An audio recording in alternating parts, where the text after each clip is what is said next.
Ẹ̀yin èèyàn ilé ẹ káàbọ̀ sí Mashola Gist TV. Ṣé àlàáfíà ni ẹwà gbogbo lè ń kọ́? Gist tèmi tí a gbọ́ òun ni lórí ìgbésẹ̀ èyí tí kábíyèsí ń gbé láti wọ ibi tí wọ́n máa ń wọ̀ ní ọdọọdún kí ọlọ́jọ́ tó dé fún ọjọ́ méje ni bàbá Erin ńlá ni wọ́n fi máa bá àwọn ọlọ́run àti ẹlẹ́dàá wọn sọ̀rọ̀. Wọ́n á máa bá àwọn baba ńlá baba wọn sọ̀rọ̀. Àwọn gbogbo àsìkò yẹn wọ́n máa wà ní mímọ́. Ó dàbí ẹni pé wọ́n ní wọn kì í jẹun fún ọjọ́ méje yẹn bí a ṣe gbọ́ nìyẹn. Wọ́n ní ìgbà tí wọ́n bá jáde ìgbà yẹn ni wọ́n á máa ṣe ọdún ọlọ́jọ́ èyí tí ó jẹ́ cultural festival ní calendar of Ile Ife, Osun State. Èyí tó jẹ́ pé ní southern western part of Nigeria ni wọ́n ti ń ṣe ọdún ọlọ́jọ́ yìí. Wọ́n rìmẹ́mbà àwọn ọlọ́run èyí tí ó jẹ́ pé wọ́n ní wọ́n máa ń rìmẹ́mbà Ògún, god of iron. Wọ́n ní wọ́n dẹ̀ máa ń fi wọ́n nítorí god of iron yẹn ó ní first son of Odùduwà of Yoruba people. September 26 ni wọ́n máa ń ṣe every year dẹ̀ ni wọ́n máa ń ṣe bí a ṣe gbọ́ o. Wọ́n ní ọdún ọlọ́jọ́ yìí ó include ritual, ìrúbọ, cultural àti aṣọ tí kábíyèsí máa ń wọ̀, aṣọ àlà. Ẹ̀yin náà mọ̀ pé aṣọ funfun ni kábíyèsí máa ń wọ̀, ṣùgbọ́n èyí tó máa ń wọ̀ fún ọdún yìí ó tún jẹ́ aṣọ tó jẹ́ pé wọ́n bá láyé, adé ìṣẹ̀ǹbáyé, adé Odùduwà ni wọ́n máa ń dé. Wọ́n ní wọ́n máa ọdún ọlọ́jọ́ yìí ó ṣe pàtàkì fún gbogbo àwọn ọmọ Odùduwà. Ẹ̀yin èèyàn lé wọ́n ní bàbá wa máa wọ inú ọdún ọlọ́jọ́ yìí lọ láti lọ ṣe àdúrà pẹ̀lú àwọn ọlọ́run. Àwọn tàdé ni wọ́n ń gbàdúrà fún, èmi àti yín ni gbogbo wa àti Nàìjíríà ni wọ́n ń gbàdúrà fún. Ẹ̀yin èèyàn lé ọdún ọlọ́jọ́ lẹ́yìn ìgbà tí bàbá wa bá jáde ní ìyẹ̀wù tán wà tí wọ́n ń gbàdúrà fún gbogbo àwọn ọmọ Nàìjíríà. Ìgbà yẹn ni wọ́n á ṣe ọdún ọlọ́jọ́ after 7 days. Wọ́n ní bàbá wo kì í jẹun fún gbogbo ọjọ́ méje yìí. Wọ́n ní àdúrà ni wọ́n máa ń ṣe. Wọ́n ní wọ́n dẹ̀ máa ń wà ní mímọ́. Ẹ̀yin èèyàn lé nǹkan tá a gbọ́ nìyẹn. Wọ́n ní bàbá wa wá pe èdè kan wípé àsìkò táwọn bá máa jáde o kí inú Queen Naomi ti yọ sí àwọn. Wípé ìdùnnú àwọn ni káwọn bá Queen Naomi kí Queen Naomi má tún sá bí wọ́n ṣe ń sá tí kábíyèsí òun gbúrò wọn yẹn. Wọ́n ní àwọn ò fẹ́ kírú ẹ̀ ṣẹlẹ̀.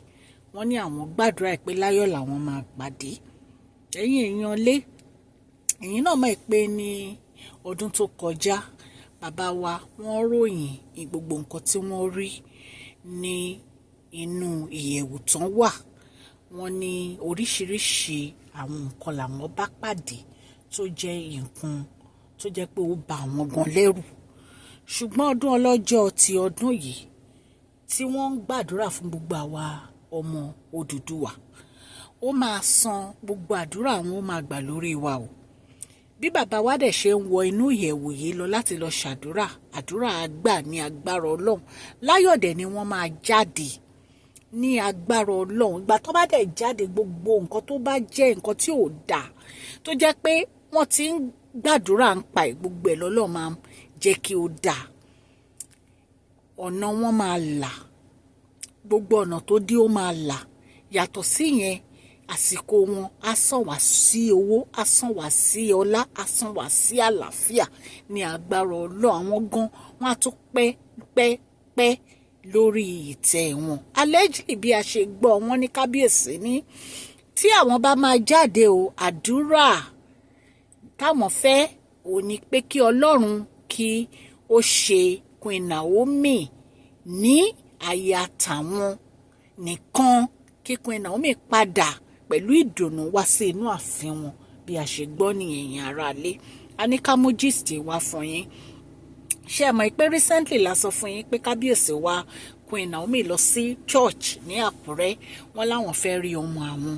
A dẹ̀ tún sọ fún yín pé kábíyèsí lọ sí Royal Manor wọ́n lọ bẹ̀ Queen Naomi pé kí Queen Naomi dáríjì àwọn ìpè torí àwọn ò lè fi Queen Naomi sílẹ̀ o ìpè kò sí nǹkan tó lè ya àwọn àti Queen Naomi ṣùgbọ́n wọ́n ní bàbá wa wọ́n ní àdúrà tán gbà ò ní pé àwọn fẹ́ padà jáde nínú ìyẹ̀wù yìí ìpè kí Ọlọ́run gbọ́ àdúrà àwọn àti Queen Naomi Ọlọ́run á dẹ̀ gbọ́ àdúrà kábíyèsí àti Queen Naomi ẹ̀yin náà mọ̀ pé kábíyèsí nífẹ̀ẹ́ Queen Naomi wọ́n dẹ̀ fi ọ̀rọ̀ Queen Naomi ṣeré rárá gbogbo ìgbà là ń sọ ṣùgbọ́n gbogbo ọ̀rọ̀ yìí ló máa níyànjú èmi ọmọ yín ni o Mashola mo kí yín káàbọ̀ sí orí Mashola Gist TV ṣé àlàáfíà ni ẹ wà mo dúpẹ́ lọ́wọ́ gbogbo etí tó ń gbọ́ wa o a máa ń sọ̀rọ̀ nípa celebrity gist royal gist politics àti gbogbo nǹkan tó ń ṣẹlẹ̀ ní agbègbè orílẹ̀-èdè bàbá wa ní ilẹ̀ Nàìjíríà a dẹ̀ tún máa ń sọ ọ̀rọ̀ nípa celebrity gist royal gist àti politics ẹ̀yin èèyàn létí ẹ̀ bá